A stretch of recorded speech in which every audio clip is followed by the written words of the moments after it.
Hi hello ಎಲ್ರಿಗೂ ನಮಸ್ಕಾರ. ನಾನು ನಿಮ್ಮ ಪ್ರೀತಿಯ ಗೀತಾ ಬಸವರಾಜು. ಏನಿವತ್ತು ಸ್ಪೆಷಲ್ ಆಗಿ ನೂಡಲ್ಸ್ ಕಾಣಿಸ್ತಿದೆ ಅಂತ ಯೋಚನೆ ಮಾಡ್ತಿದ್ದೀರಾ? ಎಸ್, ಸಂಡೇ ಸ್ಪೆಷಲ್ ಆಗಿ ನಮ್ಮ ಅಕ್ಕ ಇವತ್ತು ನೂಡಲ್ಸ್ನ ಪ್ರಿಪೇರ್ ಮಾಡಿದ್ದಾರೆ. ಸೊ ನನ್ನನ್ನು ಇನ್ವೈಟ್ ಮಾಡಿದ್ಲು ತಿನ್ನೋದಕ್ಕೆ.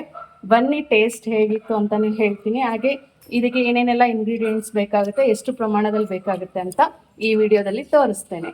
Thank you. ನಾವು ಮೊದಲಿಗೆ ವಿಷನ್ ದೇಶಿ ಗುಡ್ನೆಸ್ ನೂಡಲ್ಸನ್ನು ತೊಗೊಂಡಿದ್ದೀವಿ. ಸೂರ್ಯ ನೂಡಲ್ಸ್ ಕೂಡ ತೊಗೋಬೋದು, ಅದು ತುಂಬ ಚೆನ್ನಾಗಿ ಬರುತ್ತೆ. ಇದನ್ನು ಒಂದು ದೊಡ್ಡ ಬಾಣಲೆಯಲ್ಲಿ ಸ್ವಲ್ಪ ನೀರನ್ನು ಹಾಕಿ ಚೆನ್ನಾಗಿ ನೀರು ತೆರಳಿದ ಮೇಲೆ ಆ ನೀರಿಗೆ ಸ್ವಲ್ಪ ಎಣ್ಣೆ, 1 ಟೇಬಲ್ ಸ್ಪೂನ್ ಆಗೋಷ್ಟು ಎಣ್ಣೆ ಹಾಕಿ ಈ ರೀತಿ ನಿಮಗೆ ಎಷ್ಟು ನೂಡಲ್ಸ್ ಬೇಕೋ ಅಷ್ಟು ನೀರು ಹಾಕಿ. ನೀರು ಹೆಚ್ಚಿಗೆ ಇದ್ದರೆ ಏನು ಪ್ರಾಬ್ಲಮ್ ಆಗೋಲ್ಲ. ಒಂದು 8 ಮಿನಿಟ್ಸ್ ಇದನ್ನು ಬೇಯಿಸ್ಕೊಳ್ಳಿ ಸಾಕು. 8 ಮಿನಿಟ್ಸ್ಗೆ ಪರ್ಫೆಕ್ಟ್ ಅದರಲ್ಲಿ ಇದು ಬೆಂದಿರುತ್ತೆ. ಜಿಡ್ಡು ಯಾಕೆ ಹಾಕ್ತೀವಿ ಅಂತಂದರೆ ಒಂದಕ್ಕೆ ಒಂದು ಅಂಟ್ಕೋಬಾರ್ದು. ಆ ಥರ ಏನಾದರೂ ಇದು ಜಿಡ್ಡು ಹಾಕಲಿಲ್ಲ ಅಂತಂದರೆ ಒಂದಕ್ಕೊಂದು ಅಂಟ್ಕೊಳ್ಳುತ್ತೆ ಮತ್ತು ಒಂಥರ ಪೇಸ್ಟ್ ಥರ ಆಗಿಬಿಡುತ್ತೆ. ಮತ್ತು ಉಪ್ಪು ಕೂಡ ಅದಕ್ಕೇ ಸ್ವಲ್ಪ ಆ್ಯಡ್ ಮಾಡಿಬಿಡಿ. ಉಪ್ಪು ಮತ್ತು ನಾವು ಇದಕ್ಕೆ ಫ್ರೈ ಮಾಡೋ ಟೈಮಲ್ಲೂ ಆ್ಯಡ್ ಮಾಡ್ಕೋತೀವಿ. ಸೊ ಈಗ ಎಷ್ಟು ಬೇಕಾಗುತ್ತೋ ಅಷ್ಟನ್ನು ಆ್ಯಡ್ ಮಾಡ್ಕೊಳ್ಳಿ. ಈಗ ನೂಡಲ್ಸ್ ಕಂಪ್ಲೀಟಾಗಿ ಬೆಂದಿದೆ. ಅದನ್ನು ನಾವೇನು ಮಾಡಬೇಕಾಗುತ್ತೆ ಅಂತಂದರೆ ಒಂದು ಜರಡಿ ಥರ ಬೌಲ್ಗೆ ಶೋಧಿಸ್ಕೋಬೇಕಾಗುತ್ತೆ. ಆ ನೀರೆಲ್ಲ ಇರೋ ಅಂಥದ್ದೆಲ್ಲ ಈಚೆಗೆ ಬಂದುಬಿಡುತ್ತೆ. ಶೋಧಿಸಿದ್ದಾದ್ಮೇಲೆ ಮತ್ತೆ ಒಂದು ದೊಡ್ಡ ಬಟ್ಲಿಗೆ ಅದನ್ನು ತೆಗೆದಿಟ್ಬಿಡಿ. ಅದು ಸ್ವಲ್ಪ ನೀಟಾಗಿ ತಣ್ಣಗಾಗಿರುತ್ತೆ. ಈಗ ಅಷ್ಟೊತ್ತಿಗೆ ನಾವು ತರಕಾರಿಗಳನ್ನು ಹೆಚ್ಚಿಟ್ಕೊಳ್ಳೋಣ. ಇದು 800 ಗ್ರಾಮ್ ನೂಡಲ್ಸು. ಸೊ ಇದು ಒಂದು 8 ಮೆಂಬರ್ಸು ತೃಪ್ತಿಯಾಗಿ ತಿನ್ಬೋದು.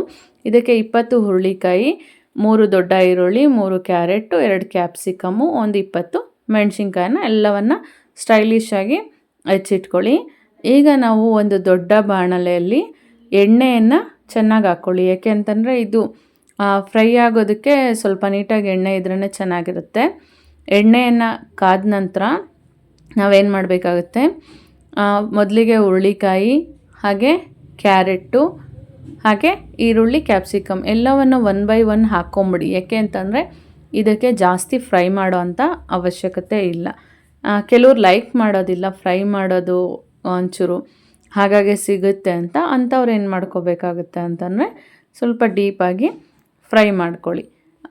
ಇಲ್ಲ ನಾರ್ಮಲಾಗಿ ನಮಗೆ ಹೋಟೆಲ್ ಸ್ಟೈಲ್ನಲ್ಲೇ ಬೇಕು ಅಂತಂದರೆ ಸ್ವಲ್ಪ ಜಸ್ಟ್ 1 to 2 ಮಿನಿಟ್ಸ್ ಫ್ರೈ ಮಾಡಿ ಹಾಗೆಯೇ 1 ಬೈ 1 ಆ್ಯಡ್ ಮಾಡ್ತಾ ಹೋಗ್ಬೋದು. ಈರುಳ್ಳಿ ಮತ್ತು ಈರುಳ್ಳಿಯನ್ನು ಉದ್ದಕ್ಕೆ ಹಚ್ಕೊಳ್ಳಿ. ಹುರುಳಿಕಾಯನ್ನು ಅಷ್ಟೇ ಕ್ರಾಸಾಗಿ ಹಚ್ಕೊಳ್ಳಿ. ಕ್ಯಾರೆಟನ್ನು ತೆಳ್ಳಗೆ ಉದ್ದಕ್ಕೆ ಹಚ್ಕೊಳ್ಳಿ. ಇನ್ನು ಕ್ಯಾಪ್ಸಿಕಮನ್ನು ಮೀಡಿಯಮ್ ಸೈಜ್ನಲ್ಲಿ ಹಚ್ಚಿಟ್ಕೊಳ್ಳಿ. ಈಗ ಇದು ಫ್ರೈ ಆಗ್ತಿದೆ. ನಾವು ಮೆಣಸಿನ್ಕಾಯನ್ನು ಅಷ್ಟೇ ಚಾಪರಲ್ಲಿ ತುರ್ಕೋಬಾರ್ದು. ಚಾಪರಲ್ಲಿ ತುರಿದಿಟ್ಕೊಂಡ್ರೆ ಅದರ ಟೇಸ್ಟ್ ಚೇಂಜ್ ಆಗಿಬಿಡುತ್ತೆ. ಸೊ ಇದು ಫ್ರೈ ಆಗೋ ಅಷ್ಟೊತ್ತಿಗೆ ನಾವು ಮೆಣಸಿನ್ಕಾಯನ್ನು ಕೂಡ ರೌಂಡಾಗಿ ಸಣ್ಣದಾಗಿ ಕಟ್ ಮಾಡಿರೋದನ್ನು ಹಾಕ್ತಾಯಿದ್ದೀವಿ. ಇದು ಹಾಕಿ ಇದೊಂದು 2 ಮಿನಿಟ್ಸ್ ಫ್ರೈ ಆದ ನಂತರ ನಾವು ಹಾಗೆ ಏನು ಮಾಡಬೇಕಾಗುತ್ತೆ ಅಂತಂದರೆ ಈರುಳ್ಳಿಯನ್ನು ಆ್ಯಡ್ ಮಾಡ್ಕೋಬೇಕಾಗತ್ತೆ. ಈರುಳ್ಳಿಯನ್ನು ಮತ್ತು ಕ್ಯಾಪ್ಸಿಕಮನ್ನು ಎರಡನ್ನೂ ಆ್ಯಡ್ ಮಾಡಿದ ಮೇಲೆ ಅದು ಕೂಡ ಜಸ್ಟ್ ಒಂದು ಸ್ವಲ್ಪ ಹೊತ್ತು ಫ್ರೈ ಮಾಡಿ ಸಾಕು. ಈಗ ಇದಕ್ಕೆ ನಾವು ಚಿಲ್ಲಿ ಸಾಸನ್ನು ಒಂದು 2 or 4 ಟೇಬಲ್ ಸ್ಪೂನ್ ಆಗೋಷ್ಟು ಆ್ಯಡ್ ಮಾಡ್ತಿದ್ದೀವಿ. ಹಾಗೆಯೇ ಇದಕ್ಕೆ ನಾವು ಸೋಯಾ ಸಾಸನ್ನು ಕೂಡ ಸ್ವಲ್ಪ ಆ್ಯಡ್ ಮಾಡ್ಕೋಬೇಕಾಗುತ್ತೆ. ಸೋಯಾ ಸಾಸ್ ತುಂಬ ಆ್ಯಡ್ ಮಾಡಿದ್ರೆ ಕಲರ್ ಚೇಂಜ್ ಆಗಿಬಿಡುತ್ತೆ. ಸೊ 1 ಟೇಬಲ್ ಸ್ಪೂನ್ ಆಗೋಷ್ಟು ಮಾತ್ರ ಸಾಕು. ಅದು ಜಸ್ಟು ಆ ಸ್ಮೆಲ್ಲು ಇದು ಕೊಡೋದಕ್ಕೆ ಅಷ್ಟೇ ಆ್ಯಡ್ ಮಾಡಬೇಕಾಗುತ್ತೆ. ಈಗ ಇದನ್ನು ಚೆನ್ನಾಗಿ ಫ್ರೈ ಮಾಡಿ ಉರಿ ಇಟ್ಬಿಟ್ಟು ಏನಾಗುತ್ತೆ, ಈಗ ಅದು ಫ್ರೈ ಆಗ್ತಿರುತ್ತೆ. ಬೇಕು ಅಂತಂದರೆ ಆಪ್ಷನಲ್ಲು ಬ್ಲ್ಯಾಕ್ ಪೆಪ್ಪರ್ ಪೌಡರನ್ನು ಸ್ವಲ್ಪ ಮಟ್ಟಿಗೆ ಆ್ಯಡ್ ಮಾಡ್ಕೋಬೋದು. ತುಂಬ ಆ್ಯಡ್ ಮಾಡಿದ್ರೆ ಅದು ಸೌತ್ ಸ್ಟೈಲ್ ಥರ ಆಗಿಬಿಡುತ್ತೆ. ಅದು ಕೂಡ ಆಪ್ಷನಲ್ ಅಷ್ಟೇ. ಸ್ಪೈಸಿನೆಸ್ ಯಾರು ತುಂಬ ಇಷ್ಟಪಡ್ತೀರೋ ಅವ್ರು ಅದನ್ನು ಆ್ಯಡ್ ಮಾಡ್ಕೋಬೋದು. ನಾವೀಗ ಇದಕ್ಕೆ ವೈಟ್ ಪೆಪ್ಪರ್ ಪೌಡರನ್ನು ಆ್ಯಡ್ ಮಾಡ್ತಿದ್ದೀವಿ. ಸ್ಪೈಸಿನೆಸ್ ಇಷ್ಟಪಡದೇ ಇರೋರು ವೈಟ್ ಪೆಪ್ಪರ್ ಪೌಡರನ್ನು ಆ್ಯಡ್ ಮಾಡ್ಕೊಳ್ಳಿ. ಫ್ರೈಡ್ ರೈಸ್ಗೂ ಕೂಡ ಸೇಮ್ ಮೆಥಡ್ಡೇ. ಸ್ಪೈಸಿನೆಸ್ ಇಷ್ಟಪಡೋರಾದರೆ ಬ್ಲ್ಯಾಕ್ ಪೆಪ್ಪರನ್ನು ಆ್ಯಡ್ ಮಾಡ್ಕೊಳ್ಳಿ, ಇಲ್ಲಾಂದರೆ ವೈಟ್ ಪೆಪ್ಪರ್ ಪೌಡರ್. ಈಗ ಇದಕ್ಕೆ ಸಾಲ್ಟು ತುಂಬ ಹಾಕೋದಿಲ್ಲ. ಯಾಕೆ ತುಂಬ ಹಾಕೋದಿಲ್ಲ ಅಂತಂದರೆ ತರಕಾರಿಗಳಿಗೆಲ್ಲ ತುಂಬ ಹಿಡಿದ್ಬಿಟ್ರೆ ಅದು ಟೇಸ್ಟ್ ಚೇಂಜ್ ಆಗಿಬಿಡುತ್ತೆ. ಸೊ ಜಸ್ಟ್ ಟೇಸ್ಟಿಗೆ ಅಂತ ಸ್ವಲ್ಪ ಸಾಲ್ಟನ್ನು ಆ್ಯಡ್ ಮಾಡಿ ತಿರುಗಿಸ್ಕೊಡಿ. ಇಷ್ಟು ಮಾತ್ರ ಸಾಕಾಗುತ್ತೆ. ತುಂಬ ಫ್ರೈ ಆಗಬೇಕು ಅಂತ ಅನ್ನೋ ಕಾರಣದಿಂದ ನಾವು ಇನ್ನೊಂಚೂರು ಫ್ರೈ ಮಾಡ್ಕೋತಿದ್ದೀವಿ.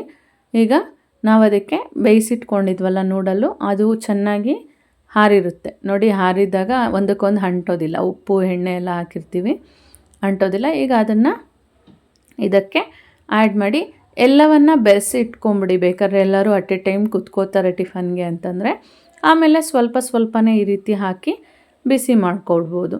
ಈಗ ರುಚಿಯಾಗಿರ್ತಕ್ಕಂಥ ನೂಡಲ್ಸು ತಿನ್ನೋದಕ್ಕೆ ರೆಡಿ ಇದೆ. ತುಂಬಾ ಚೆನ್ನಾಗಿರುತ್ತೆ, ಹೋಟೆಲ್ ಸ್ಟೈಲ್ನಲ್ಲೇ ಇರುತ್ತೆ ಸೇಮ್. ಒನ್ಸ್ ಇದನ್ನು ಟ್ರೈ ಮಾಡಿ.